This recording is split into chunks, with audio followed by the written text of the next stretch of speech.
Ça t'est déjà arrivé de croiser la fille qui te plaît et de te figer? Tu vois ce que je veux dire? Lorsque tu te dis, tiens, je voudrais aborder cette fille, et qu'au final, tu commences à galérer, tu as des blocages et des craintes qui font que tu ne passes pas à l'action. Et pourtant, tu aimerais bien la voir, cette fille. Tu te dis, elle me plaît, elle a quelque chose de plus, et elle est juste là. Eh bien, c'est tout simple. Si tu as envie d'apprendre des choses, reste avec moi, je vais t'apprendre des concepts qui font que tu peux aborder une fille, que ce soit sur un site de rencontre ou dans la vraie vie. Lorsque j'aborde le sujet de comment on aborde avec les hommes et avec les femmes, les avis divergent. En fait, les femmes ne comprennent pas pourquoi les hommes se posent autant de questions pour aborder. Pour eux, c'est quelque chose qui est relativement simple. Alors, dans un sens, ce n'est pas le cas GIS. D'un autre, les hommes se posent beaucoup de questions. Certains hommes se posent beaucoup de questions sur comment aborder. Et généralement, le laps de temps juste avant d'aborder est fatal. En fait, pour aborder une fille, c'est relativement simple. Il y a le toi et il y a elle. Ça paraît très bête comme ça. Dans le toi, c'est tout ce que tu vas intellectualiser. Le problème problématique sur les blocages, sur les craintes qu'il y a, c'est qu'on anticipe ce qui va se passer. Concrètement, ce que ça veut dire, c'est que l'homme va se dire « je ne vais pas lui plaire, et si j'arrive devant, je ne sais pas quoi lui dire, je ne vais pas traverser la pièce, je ne vais pas aller la déranger, etc. etc. » En fait, le premier problème de l'homme, c'est sa réflexion. Et cette réflexion-là va te bloquer pour aller voir des filles parce que tu vas te mettre à émettre de fausses croyances sur toi-même et sur ce que la fille va penser de toi. Tout d'abord sur toi-même, c'est là qu'il est très important quand on veut commencer la séduction de travailler ce qu'on appelle son mindset ou sa confiance en soi, c'est de commencer à se dire, d'écrire sur une feuille tous les points forts qu'on a. D'accord? Parce que le problème de la confiance en soi, c'est qu'on va se focaliser comme tout être humain, sur l'aspect négatif. Tu vas commencer à te dire, je ne suis pas assez beau, je ne vais pas lui plaire, je ne suis pas assez bien pour elle, je ne suis pas assez intéressant. Que tu sois introverti ou extraverti ou une autre personnalité, c'est pas ça qui va faire la séduction, c'est pas ça qui va faire l'approche. Donc au final, il faut que tu commences par vaincre tes blocages. Et ces blocages inutiles, marque-les sur une feuille et analyse clairement. Quand tu te dis, tu commences à anticiper le jugement de la fille, déjà tu fais fausse route. C'est une fausse croyance, tu ne sais pas. Tu ne sais pas ce qu'elle va penser de toi. Et dans tous les cas, on ne peut pas plaire à tout le monde. C'est clair. On va prendre un exemple simple. Demande à une femme, à une de tes copines, les trois acteurs qu'elle trouve les plus beaux. Tu vas en voir une autre, tu vas lui demander les 3 acteurs que tu trouves les plus beaux. Et une autre, et tu lui demandes pareil. Et ensuite, tu vas croiser les données. Et bien, tu vas voir que certaines trouvent DiCaprio très beau et que d'autres vont te dire que typiquement George Clooney est très beau, alors que l'autre va te dire que DiCaprio le trouve pas beau, etc. C'est une histoire de goût et de couleur. Il faut sortir de sa tête que la fille cherche à tout prix le beau gosse, que la fille cherche le gars musclé. Tu ne sais pas ce que cherche la fille. Et c'est ça qui est beau dans la séduction, c'est l'incertitude. Parce que toi-même, là, tu parles de toi, mais tu ne sais pas si la fille va te plaire. S'il faut, sa personnalité est ultra timide et ça ne te plaît pas. S'il faut, elle est exubérante et ça ne te plaît pas. Tu vois? L'autre point, c'est que tu ne joues pas ta vie. Tu ne joues pas ta vie. Si tu traverses une pièce, tu vas voir une fille. Si cette fille te dit non, ce n'est pas grave. Ce n'est pas grave parce que dans tous les cas, la séduction, d'un sens, c'est savoir échouer. On ne séduit pas qui on veut quand on veut. Ça, c'est des promesses à la con. Tu échoueras quoi qu'il arrive. Et en fait, l'échec provient de plusieurs choses. Tout d'abord, évidemment, tu n'es pas toujours au top. Évidemment, tu ne t'y prendras pas toujours de la bonne façon. Mais il y a aussi l'autre personne qu'on ne considère pas souvent.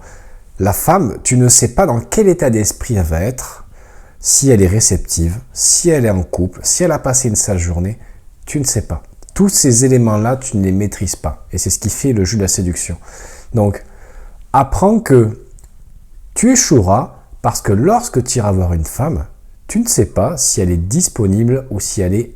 Allez, la dépendance affective, c'est ne plus vivre pour soi, c'est vivre pour l'autre. Mais c'est aussi avoir besoin de quelqu'un, d'une affection de quelqu'un pour avoir sa vie comblée. Et en fait, avant toute relation, pour ne pas tomber dans une relation de dépendance, il faut que tu apprennes à vivre seul. À vivre seul et à prendre confiance de tes forces. D'accord? Les faiblesses, on en a tous, mais des forces, c'est sur ça qu'il faut se focaliser pour être pour être boosté quand on va voir une fille. Maintenant qu'on a travaillé la partie mindset, il va falloir s'approcher. Donc pour s'approcher d'une fille, c'est assez simple. Il faut avoir une attitude ouverte et il faut que tu t'approches d'un champ de vision de la fille. D'accord ? Alors je ne te parle pas d'aller approcher une fille qui t'a forcément regardé ou quoi que ce soit. Ça, d'un côté, tu t'en moques. Ce qui est important, c'est de ne pas surprendre la fille. Il faut imaginer que dans notre tête, on a des réflexes de survie naturels, que ce soit lorsqu'on se fait mal, lorsqu'on se brûle. Le cerveau réagit automatiquement. Et c'est pareil pour des réflexes de fuite, ou lorsque tu as une personne qui te tape sur l'épaule, que tu n'as pas vu venir ou qui te surprend, tu vas te mettre en état de stress comme ça. Prêt à bondir, prêt à fuir.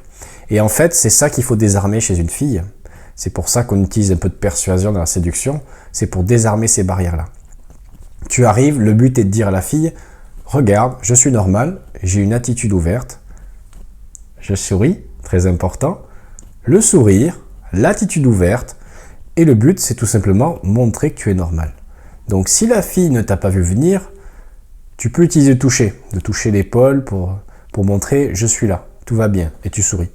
Et ensuite, tu rentres dans l'étape où tu lances ton accroche.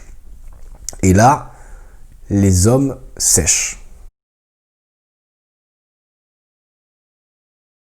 Donc, le but de cette accroche, c'est d'éveiller l'intérêt de la fille. C'est un peu comme dans la vente, il faut que tu lances une sorte de slogan, pas un slogan, une sorte d'accroche pour que les gens lèvent leurs yeux et regardent la publicité. Ben, c'est la même chose, c'est je suis un mâle, entre guillemets, je me déplace à toi, tiens, intéresse-toi à moi. Et ça peut être un truc tout simple, ça peut être l'intégrer sur un débat que tu as en cours avec tes amis, ça peut être tout simplement de rebondir sur un événement que tu as vu dans le bar, ça peut tout simplement dire, ben, écoute, je viens de te voir puisque de loin tu m'as l'air sympa, ou tu peux lancer une vanne, tu dis, je cherche une fille à épouser ce soir, et je pense que ça va être toi. Ou typiquement, j'aime l'égalité homme-femme, c'est bête, je suis pour l'égalité homme-femme, et ça serait bien que les femmes m'offrent un verre. On y va ? Des choses simples, fun, tu vois, là, c'est des exemples. Mais ce que je veux te dire par là, c'est qu'il faut que tu improvises en fonction de la situation et des événements. Mais honnêtement, si t'es pas motivé, n'y va pas, ça sert à rien. Ça sert à rien. Si en toi tu ne sens pas une motivation, une confiance, n'y va pas, tire au casse-pipe. Et enfin, je voulais rebondir sur les femmes où vous jugez les hommes en disant, enfin, vous jugez les hommes, où vous dites, je ne comprends pas les hommes, je ne comprends pas pourquoi vous en faites tout autant. Eh bien, il faut savoir que, ben oui, ça demande du courage, la peur du râteau existe toujours, et essayez de vous mettre à notre place, c'est que lorsque tu vas voir X personnes, que tu prends X râteau, parce que bon, X raison, hein, tu ne plais pas, ou tout simplement tu t'y prends mal, ça entame la confiance. Et l'autre point, quand vous dites vous ne comprenez pas pourquoi les hommes cherchent à apprendre à séduire, mais c'est tout simplement parce qu'il y a des concepts qu'on n'apprend pas, comme typiquement désarmer vos moyens de défense. Donc le premier réflexe de fuite. Pourquoi on apprend ça? C'est pour que la discussion se passe bien. Si peut-être que vous l'avez déjà vécu, si lorsqu'un homme un peu bourrin vient à vous, brut de décoffrage comme ça vous a choqué. Et le problème, c'est que sur ces 2 premières secondes, si l'homme fait mauvaise impression, ça va conditionner toute la suite. S'il fait bonne impression, c'est pareil. Vous allez boire ses paroles, entre guillemets, passer un bon moment. Vous allez rentrer dans un état émotionnel qui va vous apporter de la joie. Alors que si le mec fait une entrée qui est pourtant un bon type, qui fait une entrée un peu lourde ou qui fait une entrée un peu brute de décoffrage, de suite, ça va vous conditionner en laissant vos réflexes de défense levés, vos boucliers. C'est pour ça que les hommes apprennent à séduire. Et enfin, on dit souvent les hommes et les femmes, mais j'ai envie de dire, dans une relation homosexuelle, c'est la même chose. Quand un homme va aborder un homme ou une femme va aborder une femme, c'est exactement pareil. Et c'est là l'importance, peut-être, aux femmes de se former dans la séduction des femmes pour comprendre comment on aborde une femme finalement, lorsqu'on a été une femme soi-même. Consciemment, on sait les choses qui nous plaisent, mais ce qui est inconscient, on ne sait pas forcément l'exprimer. Et c'est là que ça prend du sens de se former en séduction, même si on est homosexuel. Parce que les femmes ne savent peut-être pas séduire les femmes, et peut-être que les hommes ne savent pas séduire les hommes non plus. voyez un petit peu la nuance?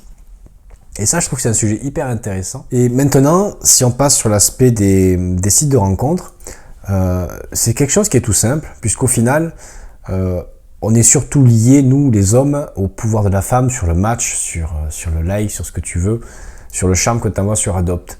Et au final, c'est une fois que tu entres en conversation avec la fille que tout se joue. Donc, évidemment, exit les « salut, ça va », les « tu veux voir ma… » On est d'accord? Il faut que de suite, tu rentres dans le dur, entre guillemets. C'est pas coucou et t'as passé une bonne journée. Il faut te démarquer. Et généralement, ce que je fais pour me démarquer, c'est que j'aime bien regarder donc soit un élément de la description, typiquement une fille qui aime la poterie, enfin, c'est quelque chose qui est différent, enfin quelque chose qui est différenciant par rapport à d'autres femmes, ou alors sur les photos. Et typiquement, sur les photos, le premier détail que j'aimais bien dans la salle de bain, c'est de faire un zoom sur les produits. Tiens, t'as tes dentifrices. Tiens, derrière, t'as pas rangé ci. Tiens, t'as pas rangé ça. De faire vraiment, d'aller chercher l'élément clé de la photo. Parce qu'un truc lambda, ça serait de dire, très jolie tes photos. Tu es vraiment très belle. Ah, tu peux être un petit peu plus subtil. Je trouve que t'as une meilleure, je préfère ta coiffure sur la deuxième photo que sur la première. Tu te rapproches un peu plus de l'aspect subtil. Alors qu'aller pointer quelque chose sur la photo, quelque chose qu'elle n'a jamais entendu, de suite tu vas te montrer, enfin, tu vas dire à la personne, je suis quelqu'un de différent. Tu vois? Donc, pour aborder une fille sur les sites de rencontres, évidemment, c'est 1000 fois le plus simple qu'en vrai, parce que tu es caché derrière un écran, donc tu n'as plus l'appréhension déjà de je vais lui plaire, ou qu'est-ce que je vais lui dire, je vais passer pour un lourd. Parce qu'au final, tu n'as pas la pression sociale d'avoir honte devant tout le monde au final. Si tu prends un râteau, c'est un râteau en ligne. Je crois que les râteaux, on en prend des millions en ligne chacun. Et bien c'est tout simple. Il suffit d'envoyer une accroche. Et l'accroche, c'est ton premier message. Et ensuite, c'est tout simple, la discussion légère qui t'amènera jusqu'au rendez-vous.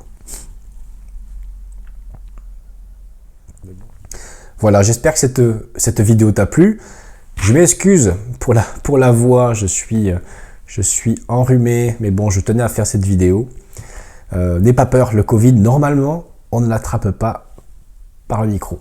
Je vais te mettre, si tu veux en savoir plus sur la séduction, je vais te mettre en lien de cette description le lien pour accéder à mon club privé où j'envoie des mails journaliers pour t'expliquer les concepts de séduction. Tu pourras retrouver aussi mes formations sur la séduction, et je te conseille de t'abonner à ma chaîne. Je publie régulièrement du contenu sur la séduction, et ce que j'aime bien faire, ce sont des interviews qui sortent un petit peu du cadre, comme l'interview que j'ai faite avec Théo, pour croiser les mondes entre le copywriting, qui s'applique à la vente, et la séduction. C'est pas mieux comme ça. Le mec qui pète un câble. Putain, j'ai plus de gorge. J'ai plus de gorge. Je sais pas si t'attends le clébard, mais il me saoule ce chien. Il va me pourrir toutes mes vidéos.